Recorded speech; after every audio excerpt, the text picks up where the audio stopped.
जिस घर में कयामत गुजरी है उस माँ की कैफियत का अंदाजा हम नहीं लगा सकते। सब बहुत आराम से कह रहे हैं कि उन्होंने पैसे ले लिए हैं और पैसे की बात हो गई है। हमारे आपके किसी के भी निकलने से अगर आपका क्या रोल है वो अहम है। अगर आप बाहर निकले तो आप किसी और के लिए निकले, आप अपने लिए निकले कि रोज हशर आप क्या जवाब देंगे, आपने अपना हक पूरा किया। किस वजह से उसकी फैमिली ने जो है ये फैसला लिया, हमें उस पे भी सोचना चाहिए। प्रोटेस्ट का ही नतीजा था कि जालिम मजलूम के पास आया माफी मांगने के लिए। डे 1 से हम जो है वो इनके साथ खड़े हैं। वकील भी किया या हमने कहा जज ने इंसाफ नहीं किया, हम भी आना चाहता है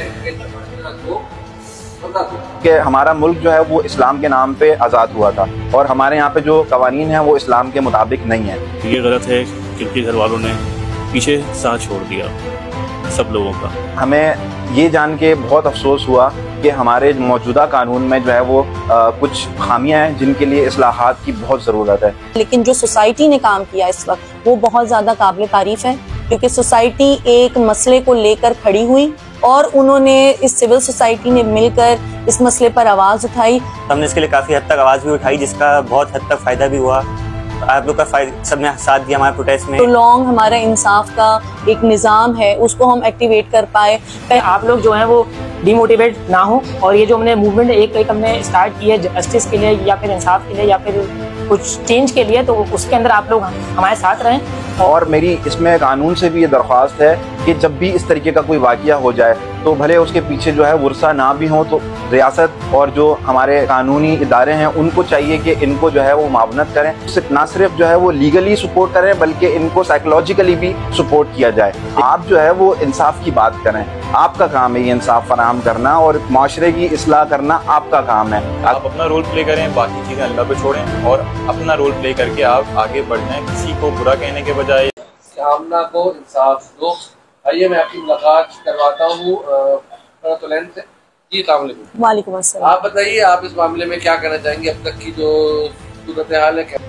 सबसे पहले तो मैं ये जो एक नैरेटिव बन गया है और लोगों में ये तासुर जा रहा है कि कभी भी किसी के साथ खड़ा नहीं होंगे और क्योंकि कोई फ़ायदा नहीं होता है आवाज़ उठाने का और इंसाफ नहीं मिलता है, तो मैं उन लोगों के लिए ये मैसेज देना चाहती हूँ कि ये लोगों के इकट्ठे होने की ही वजह से हुआ कि जो इतना प्रोलॉन्ग हमारा इंसाफ का एक निज़ाम है उसको हम एक्टिवेट कर पाए। पहले रिपोर्ट्स नहीं आ रही थी, मेडिकल की रिपोर्ट्स नहीं आ रही थी और अब क्या हुआ कि हमने जब एहतजाज किया, प्रोटेस्ट किया, इन बच्चों ने, हम नौजवान नस्ल ने, बच्चे तो नहीं कहूँगी, नौजवान नस्ल थी जो मेरे साथ खड़ी थी और उन्होंने ये प्रोटेस्ट किए और उन प्रोटेस्ट के नतीजे में ये हुआ कि तहकीकात का सिलसिला जो था वो जल्दी होने लगा और हमारे पास मेडिकल की रिपोर्ट्स भी आई।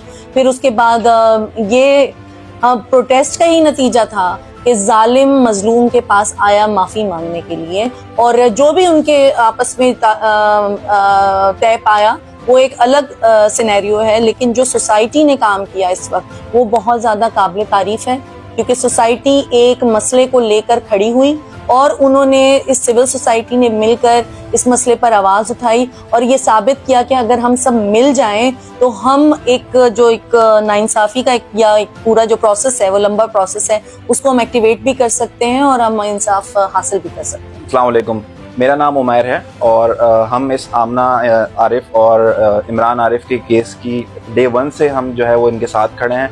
जिस दिन ये वाक़या हुआ हमने उस दिन भी इसके ख़िलाफ़ आवाज़ उठाई कि जो है वो ऐसा वाक़यात नहीं होने चाहिए, ऐसे वाक़यात की रोकथाम होनी चाहिए और इंसाफ के लिए आवाज़ उठाई और सब एक प्लेटफॉर्म पे जमा हुए। मगर ये गलत है कि उनके घर वालों ने पीछे साथ छोड़ दिया सब लोगों का। अभी भी हमारा यही कि मुतालबा है कि इंसाफ उसको नहीं मिला आमना को, तो आमना को इंसाफ मिलना चाहिए अभी भी और नताशा को सज़ा मिलना चाहिए जो भी है। अस्सलाम वालेकुम जी, मैं शैला सोच औरत से। मैं नताशा केस के बारे में, जैसा कि आप सब लोग जानते हैं कि नताशा केस का फैसला, जैसे अभी नताशा केस को माफ़ कर दिया गया है। लोगों से, सोशल मीडिया पे जो लोग अफवाहें फैला रहे हैं उन लोगों से ये कहना चाहती हूँ, गुजारिश करना चाहती हूँ, पॉजिटिव सोचें और ये एक अच्छा है। हमने भी, मैं खुद भी जो हूँ 3 बार प्रोटेस्ट में गई हूँ, 2 बार मैं जो हूँ वो प्रेस क्लब में गई हूँ, कारसाज पे उस पे गई हूँ, कारसाज रोड पे मैंने खुद भी एहतजाज किया है। ये चाहती हूँ कि लोगों में ये शऊर हो कि लोग जो है वो सच के साथ खड़े हों, हक के साथ खड़े हों। लेकिन जो सोशल मीडिया पे अफवाहें फैलाई जा रही हैं और बगैर किसी इसके, तो ये सब चीज़ें नहीं होनी चाहिए। जी, ये आपने हमारे मुख्तलिफ दोस्तों की राय आपने सुन ली। सबका अपना अपना मौक़िफ़ था। किसी ने कहा कि उनकी फैमिली को पीछे नहीं हटना चाहिए था, किसी बहन ने कहा कि हाँ भाई अच्छा हुआ कि उन्होंने माफ़ किया।